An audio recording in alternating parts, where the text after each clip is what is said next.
रात को अचानक से तबीयत हो गई खराब और हमें जाना पड़ा हॉस्पिटल। राधे राधे दोस्तों, आज सुबह थोड़ा उठने के लिए लेट हो गई थी मैं, दूध वाली गाड़ी भी आ गई थी। जल्दी जल्दी से मैं अपना ब्रेकफास्ट की तैयारी करने लगी क्योंकि स्कूल जाना था रियांश ने, तो उसको भी सुबह का नाश्ता करवाना था और स्कूल के लिए उसको लंच बॉक्स भी भेजना था। उसकी जल्दी जल्दी से मैंने सारा टिफ़िन वगैरह पैक कर दिया। बाहर मंकी बैठा था, उसको भी एक एप्पल दे दी और साथ में उसको एक रोटी भी दे दी। उसके बाद मैं तैयारी करने लगी चाय की, क्योंकि सुबह सुबह मुझे चाय की बहुत ज़रूरत होती है। चाय के बिना तो मेरी सवेरी नहीं होती है। तो यहाँ पे आप देख सकते हैं बाहर जो थी वो आज सुबह सुबह ही बारिश स्टार्ट हो गई थी। तो बारिश को देख रही थी और साथ में चाय भी पी रही थी। और रियांश जो था पूरी तरह से रेडी हो चुका था, चाय वो भी अपना नाश्ता वगैरह कर चुका था और स्कूल जाने की तैयारी में लगा हुआ था। अभी मेरा रियांश जो था वो स्कूल जा रहा था और उसने मेरे को बाय बाय कर दिया। मैंने समायरा को आकर उठाया और उसके बाद मैं लग पड़ी घर के कामों में। घर के काम जो होते हैं भाई वो सुबह सुबह बहुत ज़्यादा होते हैं। और एक्चुअल में वो काम अगर एक भी तुमसे छूट गया, अगर तुम बीच में रेस्ट करने बैठ गए, तो भाई पूरा दिन तुम्हारे दिमाग में टेंशन रहती है कि अब आज मैं सारे काम करने में लेट हो गई हूँ। तो मैंने जल्दी जल्दी से हर जगह झाड़ू पोछा लगाया, बर्तन वगैरह भी मांज दिए। और उसके बाद मैं सुनाती हूँ रात की बात, क्योंकि रात को मेरी बच्ची की तबीयत हो गई थी खराब और रात को ही हमें जाना पड़ा था हॉस्पिटल। हॉस्पिटल में डॉक्टर ने उसको कर लिया था एडमिट और उसको एक ग्लूकोज की बोतल भी चढ़ाई गई।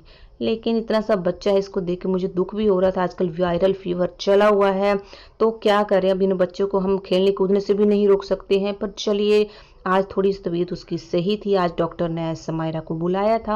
आज सुबह 8 साढ़े 8 बजे डॉक्टर ने उसको बुलाया था, क्योंकि उसका थोड़े से टेस्ट होने थे। तो मैं भी तैयारी करने लगी, शायद मुझे भी जाना होगा उसके साथ।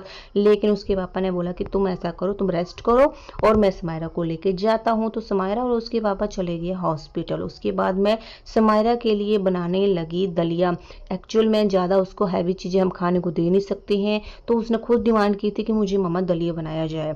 अब रियांश भी दोपहर को स्कूल से वापस आ गया था, लेकिन भाई ये लड़का तो स्कूल से आता है तो बहुत खुश होता है। और जैसे ही मैं बाहर गई तो मेरी समायरा जो थी वो भी हॉस्पिटल से वापस आ गई। बेचारी बता रही थी कि मम्मा मुझको यहाँ आज इंजेक्शन फिर से लगा हुआ है, डॉक्टर ने यहाँ से ब्लड निकाला। तो क्या करे, बेचारी पे आपदा आई हुई है, क्या ही बोल सकते हैं। मैंने उसका दलिया भी यहाँ पे भाई तैयार हो चुका था। जैसे मैंने बाहर देखा, गाय और बगुले भाई यहाँ पे तो ऐसा लग रहा था कि सफ़ेद चादर ओढ़े हुए बर्फ पड़ी हुई है। यहाँ पे शाम का टाइम हो चुका था। मैं रियांश को उठा रही थी कि बेटा उठ जाओ। उसके लिए भी मैंने चाय बनाई हुई थी, वो गाड़ियों के साथ ही सो गया था, लेकिन रियांश उठने का नाम नहीं ले रहा था। फिर मैंने उसको उठाया, उसको चाय और साथ में बिस्किट दिए। तभी बाहर देखा तो एक मंकी जो था वो चुप चुप हमें झांक रहा था, देख रहा था कि हमें भी खाने के लिए दिया जाए। अब शाम का समय था तो मैं और समायरा थोड़ा नीचे टहलने के लिए चली गई। समायरा की भी थोड़ी तबीयत ठीक थी और मौसम भी शाम के समय बहुत ही सुहावना था। आप देख सकते हैं नीले नीले बादल और साथ में वाइट वाइट से क्लाउड कितने सुंदर लग रहे हैं। तो शाम का समय जो था बहुत मस्त था और हल्की हल्की सी धूप भी निकली हुई थी और घूमने का भी बहुत अच्छा लग रहा था। तो दोस्तों, आपको मेरी वीडियो कैसी लगी जरूर बताइएगा और लाइक शेयर कमेंट जरूर कीजिएगा। राम राम, राधे राधे।